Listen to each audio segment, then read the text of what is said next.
Deus abençoe. Momento maravilhoso. Nós temos aqui de reflexão, meditação, de ouvirmos Deus falar coisas boas, né, que podemos sentir. É muito importante isso, irmãos, de termos esse momento de adoração. Já falou com seu irmãozinho aí, com a sua irmãzinha, deu a paz do Senhor, do lado, na frente, faz um aceno aí, isso. Pastora Tânia, Deus abençoe, muito bom, glória a Deus. Queridos, eu fico maravilhado quando estou estudando a palavra de Deus. Eu quero voltar aqui para o texto que nós lemos na abertura do culto, Romanos, capítulo 1, versículos 16 e 17. Carta aos Romanos, capítulo 1, versículos 16 e 17. Pois não me envergonhe do Evangelho, porque é o poder de Deus para a salvação de todo aquele que crê, primeiro do judeu e também do grego, visto que a justiça de Deus se revela no Evangelho, de fé em fé. Como está escrito, o justo viverá por fé. Deus abençoe. Pode se assentar.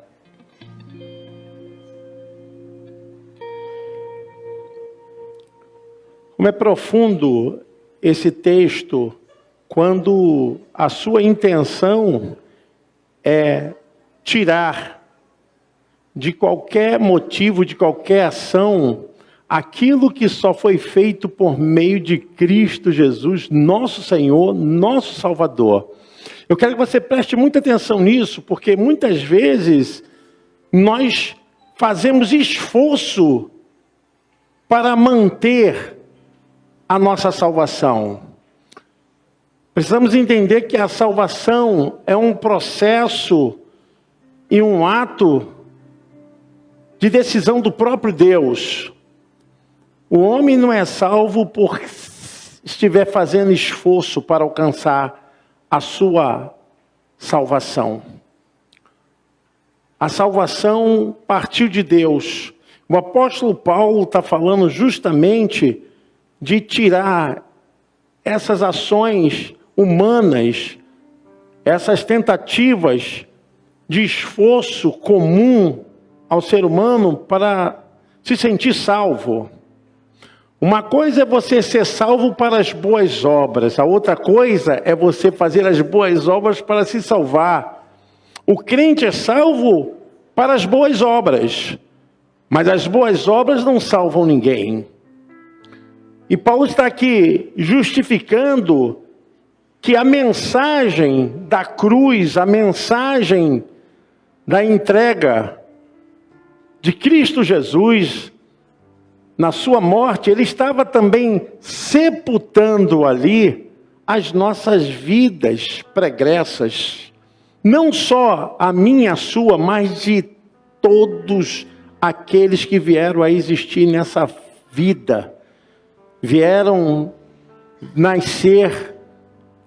Então, quando Paulo está falando, olha, que esse Evangelho é o poder de Deus que transforma as pessoas, Paulo fala, eu não me envergonho do Evangelho, porque esse Evangelho tem um propósito de permear toda a raça humana, chegar a todo indivíduo, a toda pessoa que tem capacidade cognitiva, se entende, se compreende que é pecador, se entende que necessita da salvação para a sua proteção eterna, para o escape da perdição eterna, essa pessoa usa através da fé, da sua capacidade de entender, para receber Cristo Jesus e se livrar da sentença eterna.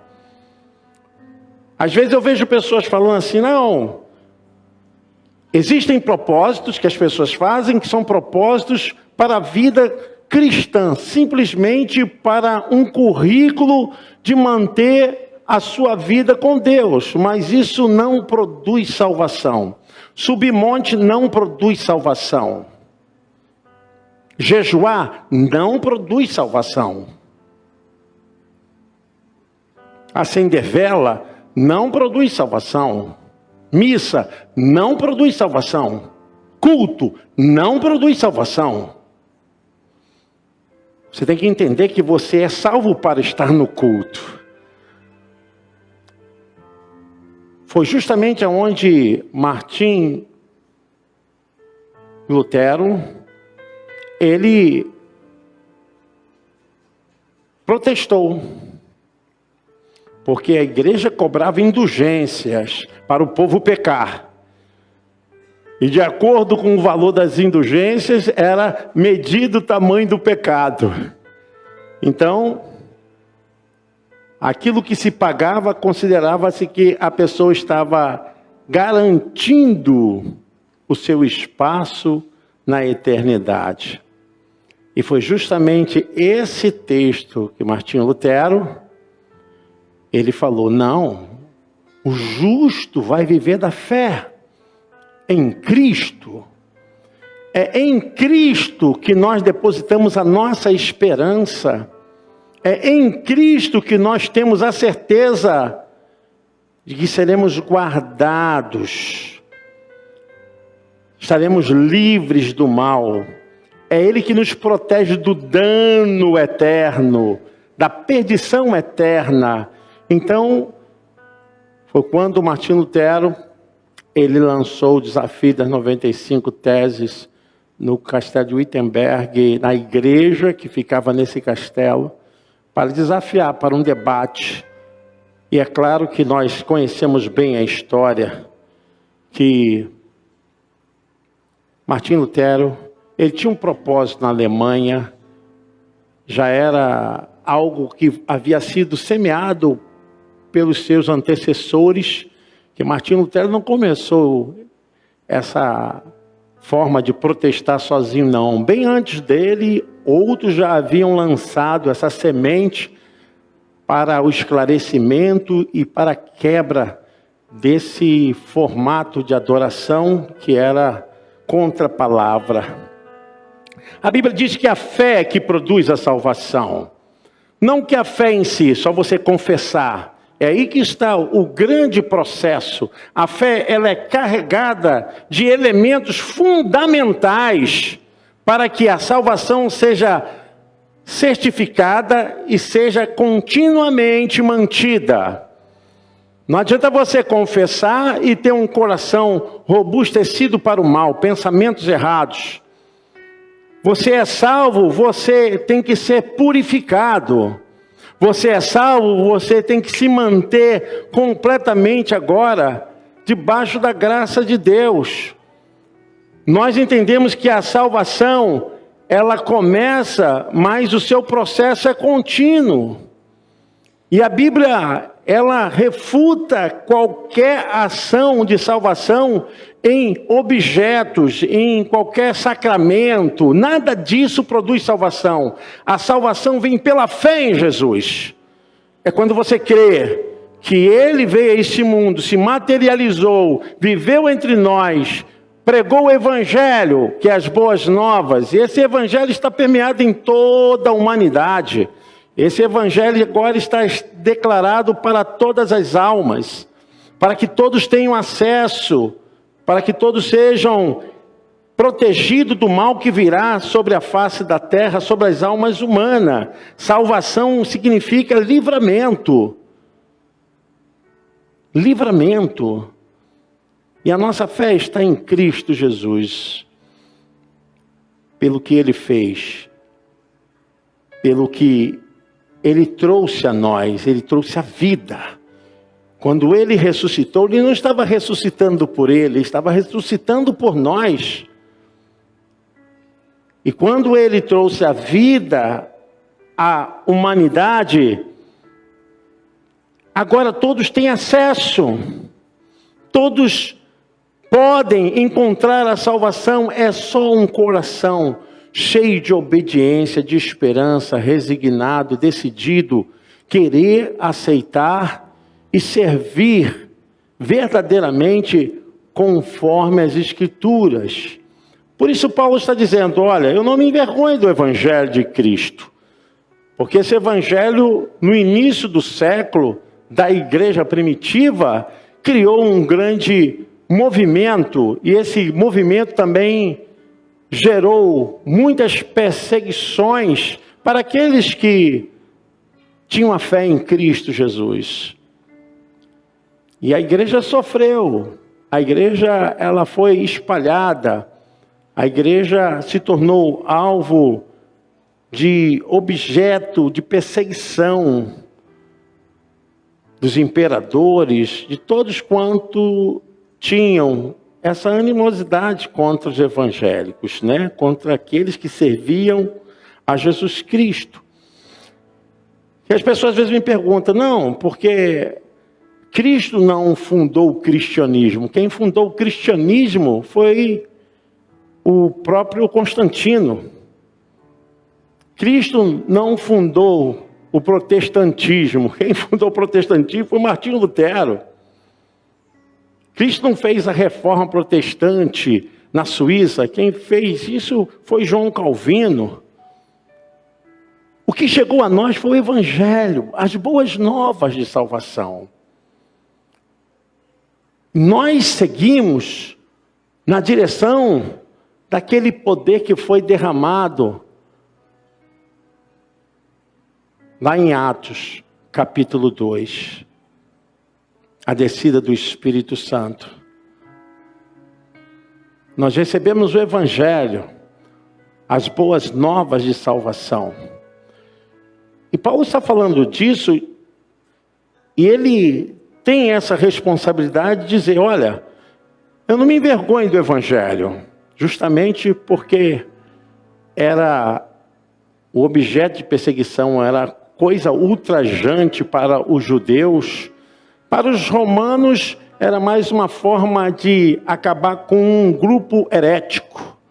E assim, Paulo estava dizendo, olha, eu era perseguidor da igreja.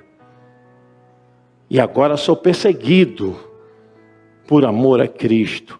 É disso que ele está falando, do poder do Evangelho, quando chega a esse entendimento, quando restaura o homem, não dessas ações simplesmente externa, mas quando restaura o homem do seu ser mais profundo.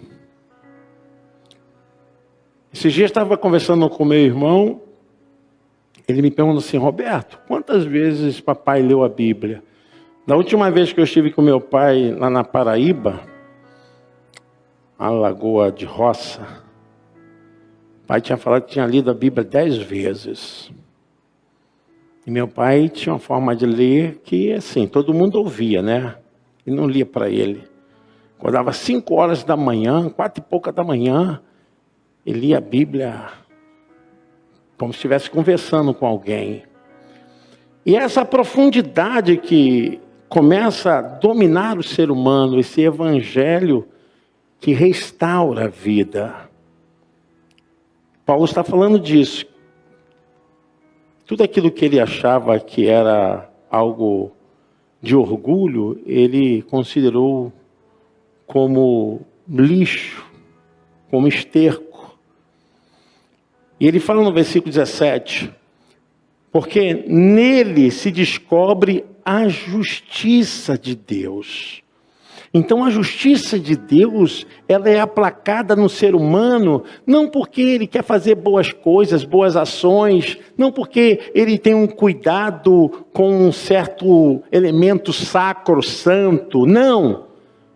Ele é salvo porque ele crê que Jesus Cristo é o encarnado, o único Filho de Deus, que tem poder de quebrar os grilhões, as correntes, as algemas de Satanás na alma humana, de desprender o ser humano da sua obsessão, do seu orgulho, do seu ódio, da sua vaidade, da sua prepotência, da sua arrogância. Ele é o único de fazer reforma no ser humano.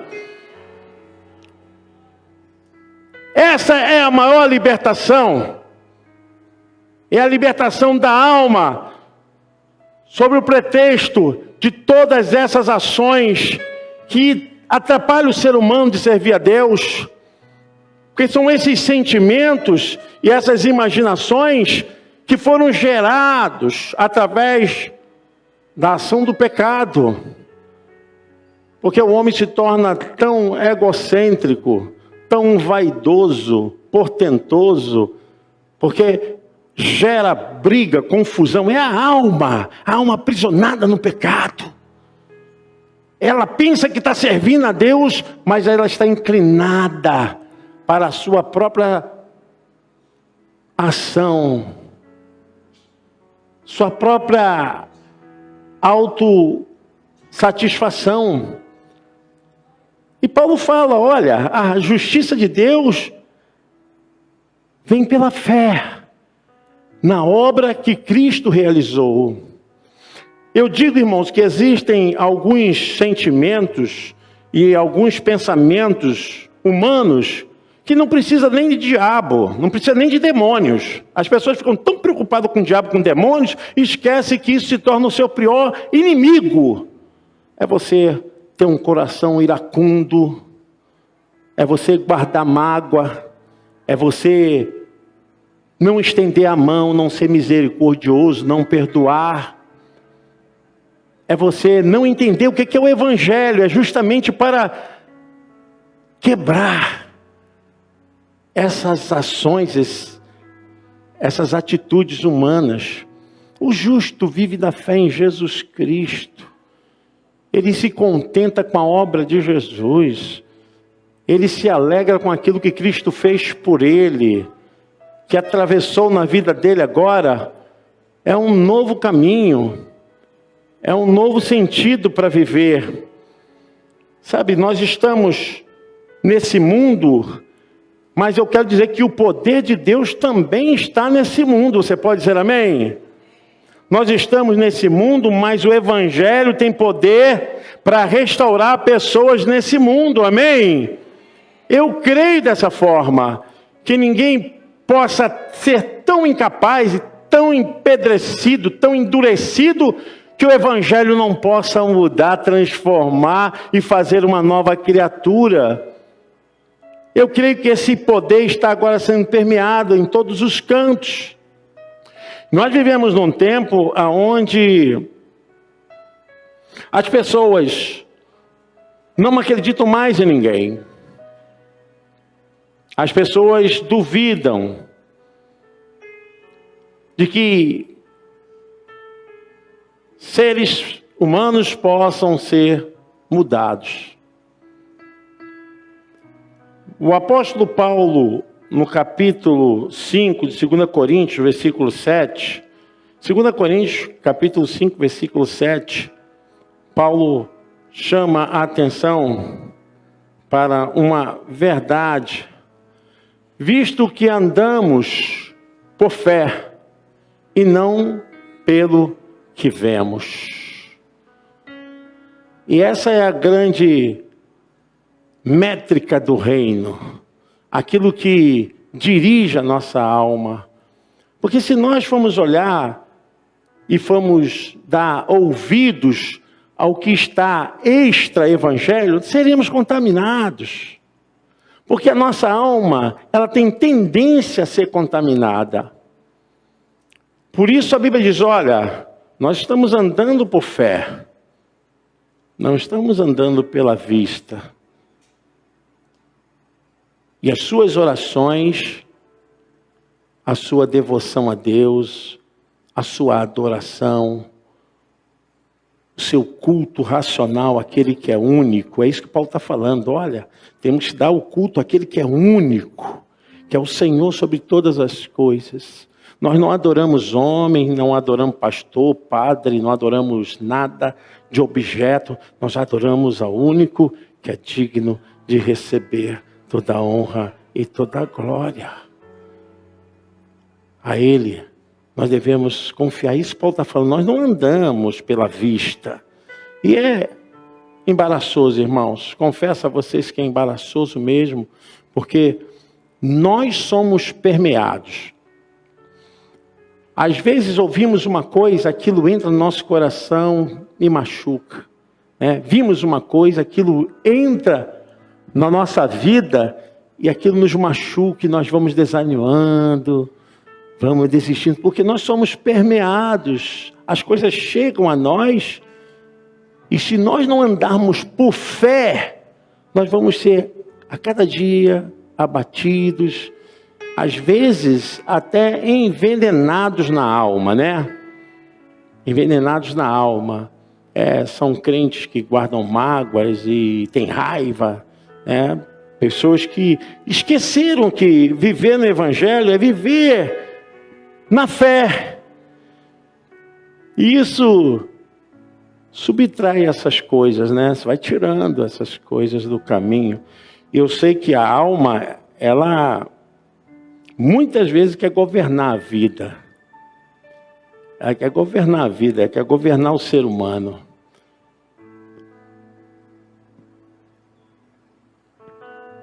Nós somos salvos para viver uma vida em Cristo, amém? Para nos libertar desses males, desses pensamentos. Você foi salvo para vencer. Vencer o que está em você.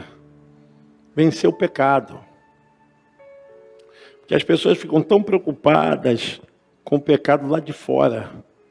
Mas o pecado não está lá de fora. O pecado está do lado de dentro.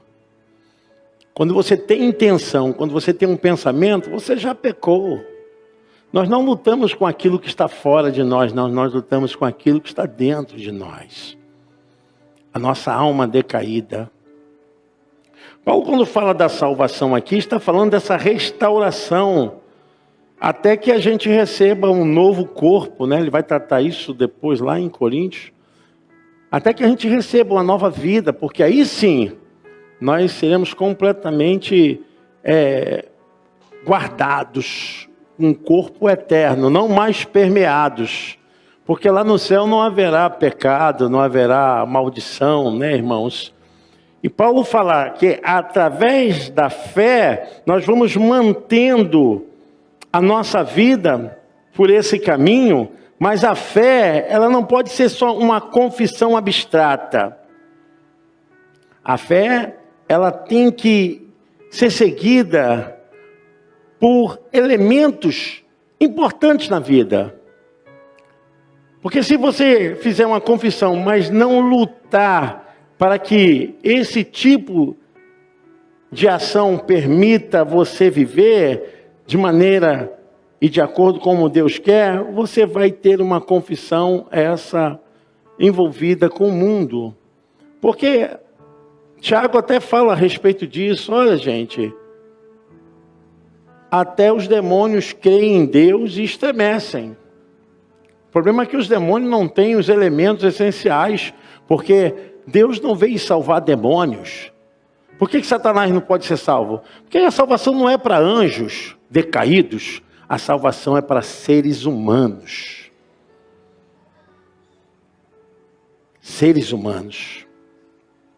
Mas é importante que a sua fé tenha elementos principais. Fé significa crer e confiar firmemente. Firmemente. Quando a gente vai ler a história dos grandes reformadores, a gente percebe que eles estavam firmes. Quando a gente vai ver a história da igreja primitiva, vamos ver que eles estavam firmes.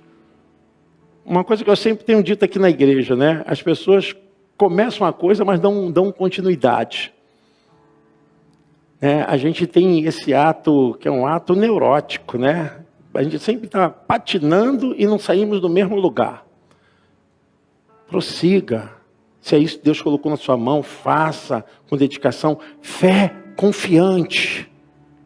O que é fé confiante? É ir na contramão mesmo. Está tudo dando errado, tudo... Meu irmão, eu estou confiante, é aqui. É isso aqui que Deus me deu, eu vou aqui. A fé também, ela inclui arrependimento. É um elemento importante na vida do servo de Deus, da serva do Senhor. O justo viverá da fé, mas se houve verdadeiramente essa ação. Porque a justiça de Deus, ela só vai acontecer com um coração verdadeiro, né? O ato judicial de Deus, eu te perdoo, se você sinceramente se arrependeu. Porque tem pessoas que se acostumam com a igreja, tem pessoas que gostam do pastor, tem pessoas que gostam do culto, tem pessoas que gostam da aula, da escola dominical, mas tem pessoas que não se arrependem, porque arrependimento é mudança, arrependimento é você abandonar o velho homem, a velha natureza, é você ressuscitar com Cristo. Então, viver da fé é ter uma vida completamente arrependida, abandonada daquele estado anterior. O arrependimento inclui mudanças. Se a pessoa diz que se arrependeu, mas não mudou, ela está convencida, mas não convertida. A fé, ela inclui obediência a Jesus Cristo e a sua palavra. Então, às vezes as pessoas têm fé, mas é uma fé que não se submete. É uma fé que não se entrega. É onde os demônios não podem mais alcançar nada. Porque eles não se submeteram.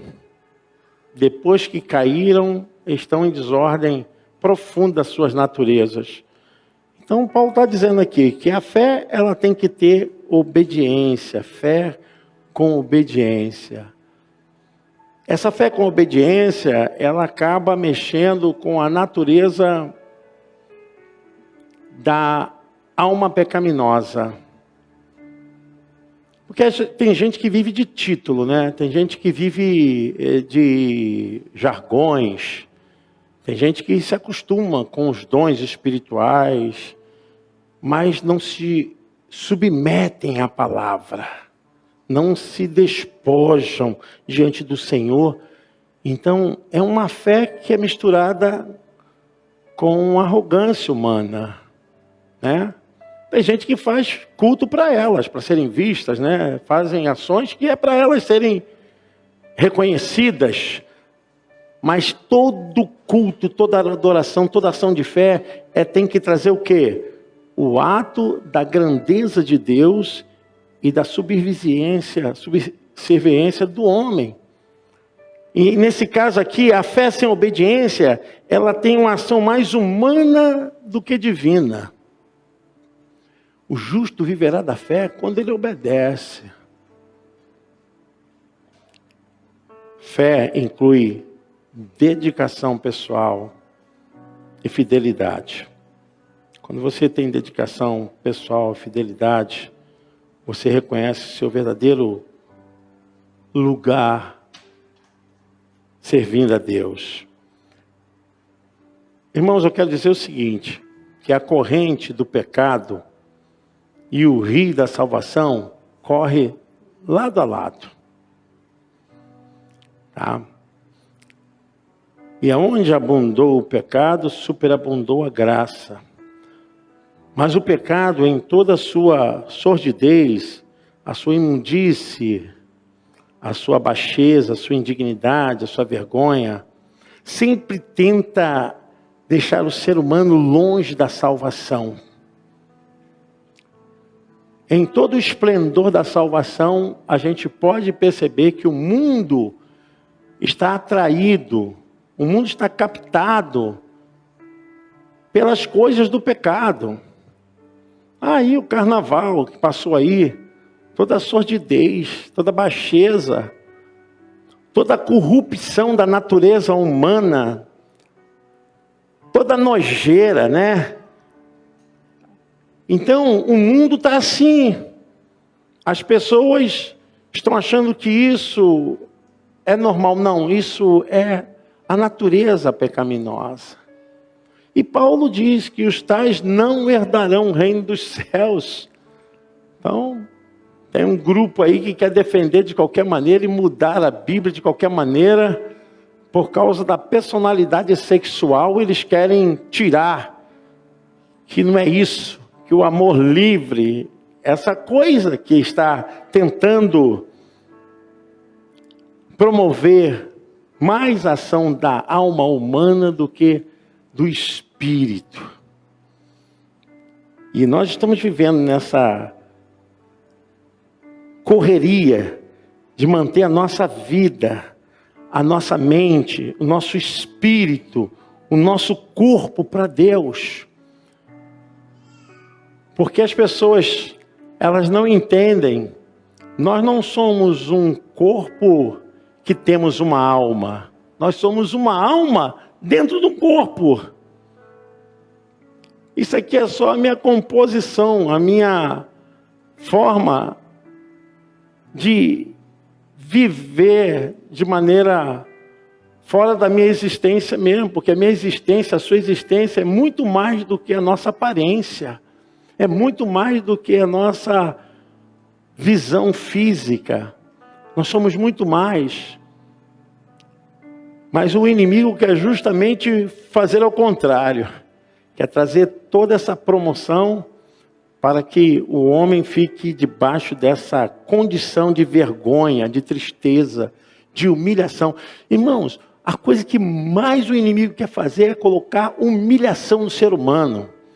Mas de todas as formas, porque as pessoas pensam o seguinte: para servir a Deus eu tenho só que ser espiritual. Não. Você tem que ser moralmente espiritual, moralmente uma pessoa santa. Então nós somos espiritual e moralmente santos. Mas o inimigo quer mudar isso tudo. É uma estratégia para corromper a fé. A fé nos compromete, essa dedicação pessoal e fidelidade, servir a Deus.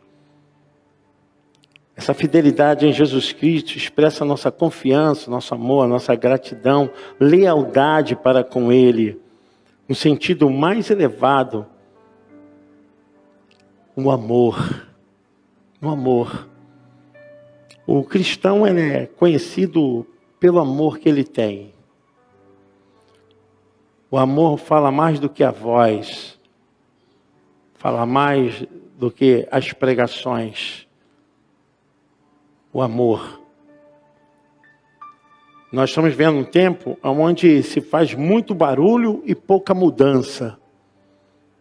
Muito movimento e pouca santidade. Precisamos resgatar verdadeiramente essa construção com Deus. Trazemos para dentro de nós mais amor. Senhor, me dê mais amor. Que eu possa te servir com amor. Porque o mundo é mau, irmãos. O mundo é mau. O mundo não tem como a gente ver de outra forma. O mundo é mau. O mundo tem gente, sabe, permissiva, jactanciosa, gente arrogante, gente que quando pode, quer passar por cima, né? Quer passar por cima. Eu já ouvi que a gente fala assim: agora vamos ver como é que se faz. Quantos paus faz uma canoa? Que negócio de quantos paus faz uma canoa é esse? Que negócio é esse, gente? Onde está o amor? Nós servimos a Deus. Parece até que a gente está servindo a Astarote, né, a Moloque, uma entidade pagã. Não. Estamos servindo a um Deus santo, justo, verdadeiro. Quero que você entenda isso, em nome de Jesus, que a sua fé, ela atinge um nível poderoso na presença de Deus. A sua fé, não é fé qualquer não, uma fé salvífica, uma fé que expressa sua salvação, uma fé que expressa o seu amor, a sua integridade, essa obra, fidelidade à obra de Deus. Então, o justo viverá da fé. E é assim mesmo. O justo vive da fé. Abacuque também falou isso, né? O justo é viver da fé. A gente vive da fé. Vivemos num tempo onde tudo se aperta, tudo fica meio complicado mesmo, né? Tem lutas. A gente pensa que isso o crente não passa. O crente passa lutas. Só que você tem que entender uma coisa.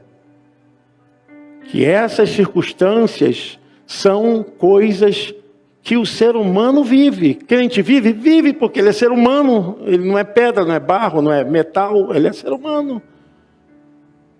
Tem dificuldade? Tem dificuldade, porque é ser humano. Agora, nós temos que entender que nós estamos vivendo pela fé. Amém? Trazemos a marca de Cristo em nós. Haja o que houver. Somos servos de Deus. Amém? Você pode aplaudir o Senhor?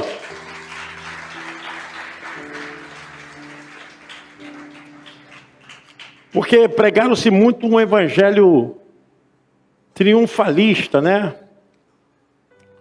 Triunfalista. Crente tem problema, crente adoece, crente perde emprego, crente tem lutas. Tem hora que tem lutas e lutas assim, né? Num deserto, desertão mesmo, né? Ninguém pode chegar lá nele porque Deus está tratando ali, é coisa de Deus. E Deus trata mesmo. Tem uns que estão entrando no deserto, tem outros que estão no meio do deserto, tem outros que já estão botando o pezinho para fora do deserto, né? Maravilha, glória a Deus. Mas o que nos diferencia desse mundo é a nossa vida em fé em Cristo Jesus. Há muito tempo atrás eu fui ministrar numa igreja. E assim, o tempo estava muito úmido, né? Chovendo. Eu fui pregar numa igreja e no final chamei as pessoas, né? E o irmão que me recebeu lá na porta, veio para o altar, coisa e tal. Eu ali orando. Quando o irmão se ajoelhou, irmãos, quando ele virou assim, o sapato dele tinha um buraco desse tamanho. Buracão no sapato dele. Falei, poxa. Eu fiquei olhando. Foi o irmão que me recebeu na porta, que me atendeu. Eu fiquei imaginando. O que esse homem deve estar passando? Mas o justo vive da fé. Nada impede o justo de vir, de adorar, de servir, porque a sua fé está acima do sapato furado, da conta zerada no banco, do filho doente, do problema sendo atravessado, dificuldades. O que eu vou fazer amanhã? O justo vive pela fé. Senhor, eu sei que Tu és o meu Deus, o meu guia. Estou em Tuas mãos. Se tiver dia de sapato furado, eu vou de sapato furado. Não importa. Sabe, essa coisa de viver da fé é o que acontecia lá no átrio interior do tabernáculo.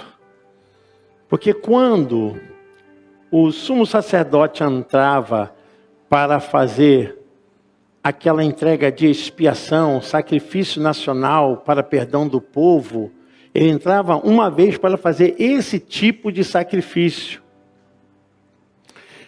E uma coisa, irmãos, que acontecia ali, ele não enxergava nada que estava dentro daquele átrio interior. Ele não enxergava nada, porque a nuvem de glória, né, dominava aquela fumaça toda ali. Então ele entrava sem enxergar.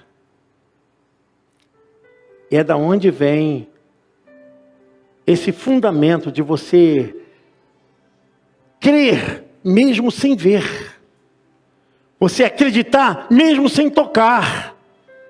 É você andar, mesmo que não esteja enxergando, na direção que Deus quer. Porque às vezes a gente quer assim uma palavra, né? Muito bom uma palavra. Tem gente que gosta, né, dessas mediunidade gospel, né? Vai lá no YouTube, quero ouvir essa palavra. Vai ler a Bíblia, irmão. Vai ler a Bíblia. O que tem de gente buscando mediunidade gospel? E a Bíblia, depois de Jesus, é a maior revelação. O pessoal gosta dessa palavra, né? Revelação. Revelação, quero revelação, quero revelação. A Bíblia é a maior autoridade depois de Jesus para revelar as coisas de Deus. Você pode dizer amém? Quantas vezes você lê a Bíblia? Não precisa responder para mim não, responde para você. Quantas vezes você lê a Bíblia no mês? A semana? Eu vejo hoje que quem tem dificuldade de ler a Bíblia, né? Tem como ter acesso à Bíblia falada. Gente, vai lá, coloca na Bíblia falada e você vai... Tem dificuldade de ler? Bota na Bíblia falada. Eu gosto de ler na Bíblia falada. Eu estou fazendo as coisas, estou acompanhando. Mas o crente, ele só vai ter fé se ele ler a Bíblia. Se você não ler a Bíblia, você não vai ter fé. Você vai ter fé na fé dos outros. Está entendendo o que eu estou falando? Diga amém. Porque você vai começar a acreditar que a tua fé é acreditar na fé daquela pessoa. Não, eu tenho que ir lá porque o irmão fulano de tal vai estar lá. Porque eu vou na casa da irmã que ora, que descobre até os cupins dentro da casa. Uma bestarada violenta, né? Em nome de Deus, está acontecendo no meio do povo de Deus. Se dedique a ler a Bíblia, a estudar. Você tem a escola bíblica dominical, você tem a QED Sabe, você tem aqui uns instrumentos maravilhosos, tem aí o familiarizando, tem um discipulado, tem um curso de obreiros. Gente, é tanta coisa, mas quando você vai ver, as pessoas têm pouco interesse. Mas aí fica depois, porque quando o crente fica com essa mediunidade gospel, ele fica viciado. Ele fica viciado. Ele não sai de casa, você vê, quero ver o que vai acontecer hoje, né? Isso aí é horóscopo, né? E qual é o teu signo, irmão? Qual é o teu signo? Meu Deus. Teve um dia desse aí que alguém botou lá, né? Porque eu sou Capricórnio.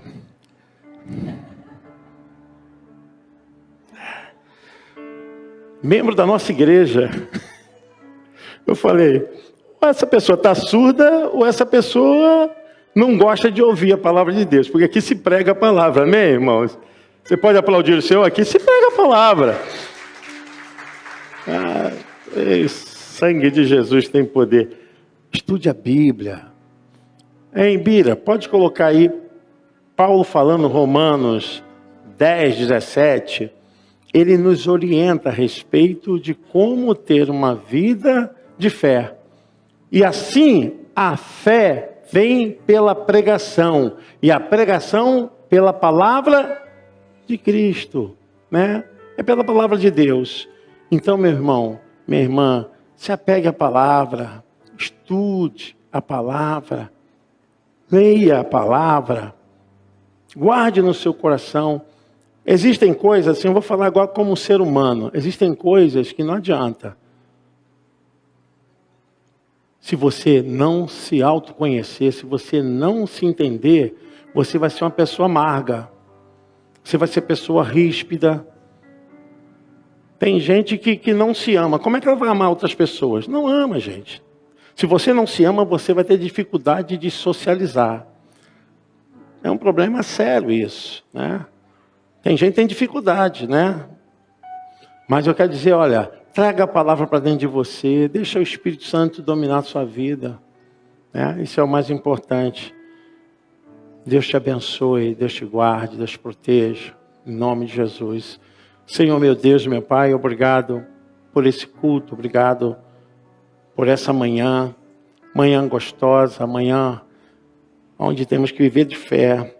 Ainda que o mundo nos odeie, ainda que as pessoas não acreditem, ainda que tudo dê errado, nós estamos vivendo pela fé em Cristo Jesus.